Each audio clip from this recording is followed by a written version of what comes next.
आश्रमों का भोजन एवं जल ग्रहण नहीं करना चाहिए, क्योंकि आश्रम में अच्छा बुरा धन दान में आता है। एक सज्जन का यह मत है, क्या यह सही है?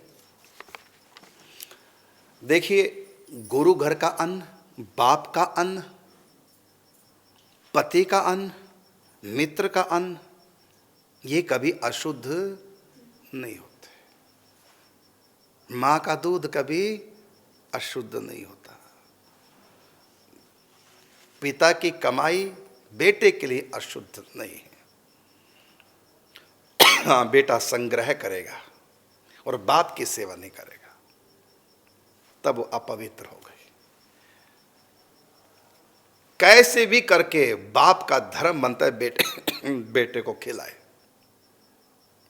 बेटे को कोई पाप नहीं। वो जो पाप लगेगा किसको लगेगा? बाप को लगेगा। बेटे को क्यों लगेगा? बाप को लगता। मित्र के यहां गए, वहां खाना है, और मित्र जब हमारे यहाँ आएंगे तो हम भी खिलाएंगे। तो मित्र के यहाँ खाने में कोई दोष नहीं, गुरु के घर का खाने में भी कोई दोष नहीं, और पिता के घर का, ससुराल के घर का खाने में भी कोई दोष नहीं। अन्न का जो दोष है उन्हीं को लगेगा, इनको नहीं लगेगा, खाने वाले को नहीं लगता। फिर सुनेंगे दोबारा ध्यान से, बड़ी समझने की बात है। और क्यों नहीं दोष लगता है, ये भी समझने की बात है। पिता का अन्न, पति का अन्न, ससुराल का अन्न, गुरु का अन्न, मित्र का अन्न, ये महाभारत के वन पर्व में स्वयं मैंने पढ़ा। ये अन्न कभी अपवित्र नहीं होते। इनमें दोष लगेगा। यदि अन्न का दोष है तो दोष उनको लगेगा, इनको नहीं, क्योंकि इनका अधिकार है। इनके लिए वो अधिकार उस अन्न में। मित्र घर जाओ तो मित्र घर में अन्न जल में हमारा अधिकार है, और जब वो हमारे घर आए तो उनका भी अधिकार है, उनको फिर खिलाओ टाइम से। आप विवाह शादी में जा रहे हैं तो आपको कोई दोष नहीं लगेगा, क्यों? वो पर अन्न है ही नहीं, वो अपना अन्न है। और जब वो हमारे यहाँ शादी में आएंगे तो हम भी खिलाएंगे। इसको बोलते हैं लेन देन। तो यहां पर कोई दोष नहीं होता।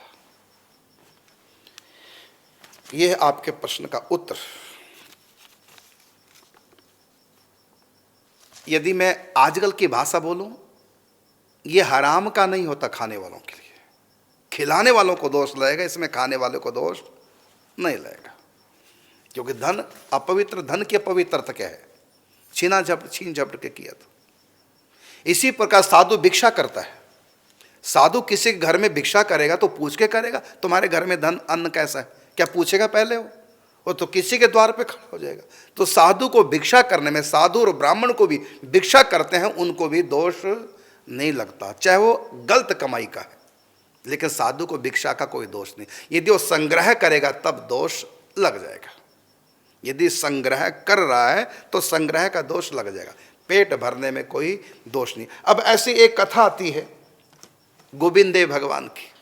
वहां वैश्य का अन्न था, तो वहां दोष लग गया संतों का। प्रश्न है कि अब क्यों लगा दोष? क्या महाभारत की बात झूठी है, वन पर्व की? यहां संतों को दोष क्यों लगा? और ठाकुर जी ने कहा लगा दोष तुमको नहीं खाना चाहिए था। तो संतों ने कहा भगवान से, क्या हम आपका प्रसाद छोड़ दे, अपमान करें? भगवान ने कहा किन का प्रसाद लेते? स्वप्न में भगवान ने कहा उनको, संतों किन का प्रसाद लेते, ज्यादा क्यों? वहां दोष क्यों? क्योंकि वहां पर कामना से खिलाया गया है। संत को भी कोई कामना से खिलाए तो उसका दोष संत के पास भी आ जाएगा। यदि कोई श्रद्धा से खिला रहा है फिर कोई दोष नहीं, चाहे वो अन्न अपवित्र है।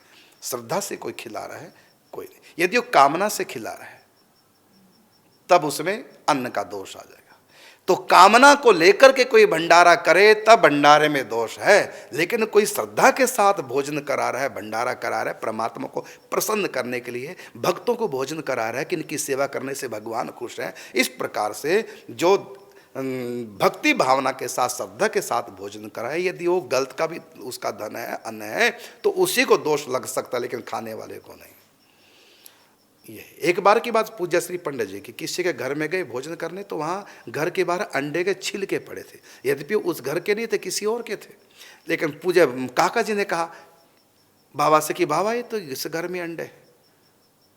तो बाबा ने कहा कि श्रद्धा से कराया गया आहार वो श्रद्धा उसको पवित्र कर देती है। चाहे ये खाते हो, ये जाने इनको काम, लेकिन हमारे लिए थोड़ी अंडे का कोई भुजिया बनाई उन्होंने, हमारे लिए तो नहा धो के पवित्र बनाया ना, श्रद्धापूर्वक बनाया है। केवल कामना से कोई भोजन कराए तब दोष लगता है, निष्काम श्रद्धा से कोई भिक्षा देता है तो उसमें कोई दोष नहीं है। लेकिन हो शास्त्र की मर्यादा के अनुसार, ये कोई कि श्रद्धा से कोई अंडे खिलाए तो कोई दोष नहीं, वहां तो दोष है, क्योंकि शास्त्र की आज्ञा नहीं। ये आपके प्रश्न का उत्तर है। अगला प्रश्न लेते हैं। आपने पूछा कि आश्रमों का भोजन व अन्न जल ग्रहण नहीं करना चाहिए क्योंकि आश्रम में अच्छा बुरा धन दान में आता है। एक सज्जन का यह मत है, क्या यह सही है? बिल्कुल सही नहीं है अभी। हाँ, इतना अवश्य मैं कहूँगा कि आप मित्र के यहाँ जाओ भोजन करने तो अपने यहाँ भी बुलाओ, भोजन कराओ। किसी के यहाँ शादी में भोजन करें तो अपने घर में भी शादी होती है, उनको बुलाओ, क्योंकि ये लेन देन है, तभी तो दोष नहीं। यदि आप खाएंगे खाएंगे और खिलाएंगे नहीं तो दोष है। इसी प्रकार भंडारे में भोजन करो, प्रसाद मान के ले सकते हैं, लेकिन फिर वहाँ पर दान भी करना चाहिए। भंडारे में अपना भी कुछ हिस्सा डालो, गोलक में डालो, मंदिर में डालो। आश्रम में आप भोजन करते हैं तो आप वहाँ खा रहे हैं तो कुछ ना कुछ वहाँ दान करो। तो दान करने से भी शुद्धि हो जाएगी।